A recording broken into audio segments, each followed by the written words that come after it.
I don't know what to do for tea. Spag bowl. What if we got any mince? Oh, no mince. Hang on. There's some pure mince. Yeah, oh yeah. Dinner is served.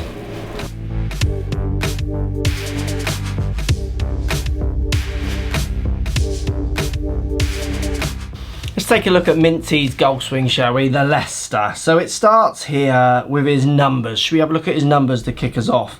He tries to hit a little functional fade, he's told me. His club path here is all out to in, so averaging 1.8 left. So he's swinging from the outside to the in, a nice little cut functional number.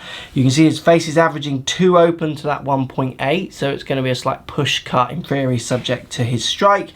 And then he gets the odd one in there where he's got the face 0.0, so 0.1 closed, and this is something which you'll find with Leicester is he's not afraid to miss a little bit big, so he can have an overcut and then he can have an almighty pull in amongst plenty of good shots. If we look at Leicester's strike, you can see it's all pretty much centered. It's a little bit dotting around. He's hitting a 6-iron in these shots. If we look at Leicester's ball data, he's spinning at 6,500 average. He's peak heighting, topping out at 37s, 36, and he's carrying it 177 on his biggest hit. Leicester does have speed, and you can see that in the vlog. He can outdrive us. He's up there with Matt and consistently a little bit further. His irons aren't the strongest of all strongest, but he has plenty of speed. Now this is the standout number for me though. Look at the club lie, averaging 5.5 toe down.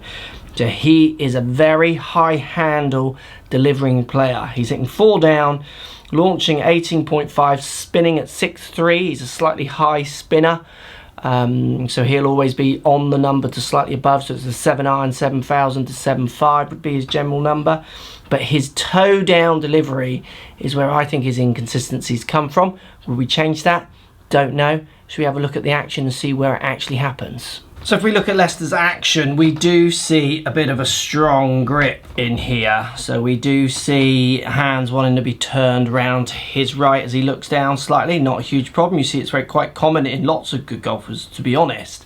The other thing that we see, which I didn't really pick up with Leicester, but the audience picked up, is he has a 10-finger grip. So he's baseballing it, not interlocking or overlapping, which again, I have no problem with.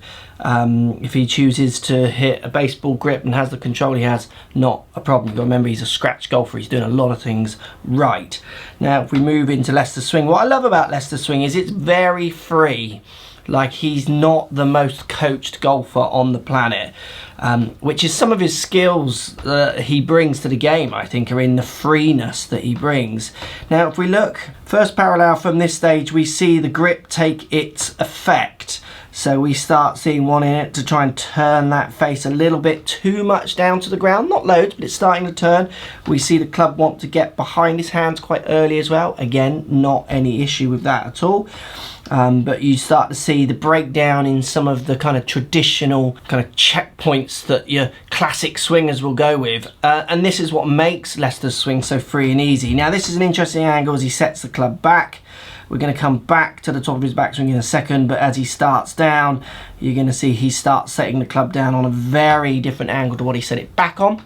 And this is why we start seeing that steepening of the handle, the high hands, basically the hands now way out in front of him. So if we look at where the hands are on the downswing, out over here, and then we bring his backswing back, where he's bringing them back considerably more on the kind of straighter to inside curve more as he moves back. This contradiction in hand path and then in turn the sweet spot of the club is why he struggles to control dynamic lie as it comes in to hit the ball. Now also from this grip as he takes it back, we see this little Zorro move at the top. We see not the biggest hip turn in the world. We see not too much trail shoulder rotation. So he's just setting everything behind him and the hips are quite calm, but we see very active wrists, which is why we see this club disappearing off behind his head here. What people want to call across the line. If you look at where his feet line is pointing, it's very contradictory. Again, I have no problem with this, apart from if he did want to control that downswing and how that lie is delivered, these are things you might need to try and iron out of this backswing. Then as we come down, you can see the path wanting to push to the left. You can see that he wants to get his hands out in front of him, and he's turning now. His hips are not afraid to open more, shoulders open, right foot coming up, lots of aggressive, good, powerful moves here, going through to a nice, fully completed follow through, which I really like from Leicester. Again, it's the free flowingness of this action which I think is so enjoyable. The slightly strong grip from Leicester I think is handled in an interesting way. It would be more effective for him if he did want to practice, which he's at this stage of his life in golf now. He just wants to have fun and he plays to a good enough standard.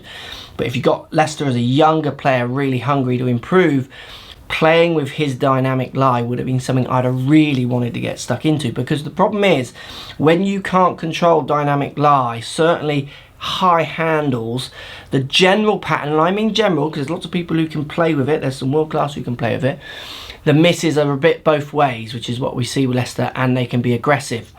With the speed he's got, the freeness he's got, if you could just get him to control that lie a little bit more, I think we would get rid of one side of the misses and we would start to get that little consistent fade, almost get rid of the pull. So because we'd be calming down the way his wrists want to work, his hands want to work, and he would be a more consistent golfer. But you got to love Leicester's attitude, and I love the free flowing action of his swing.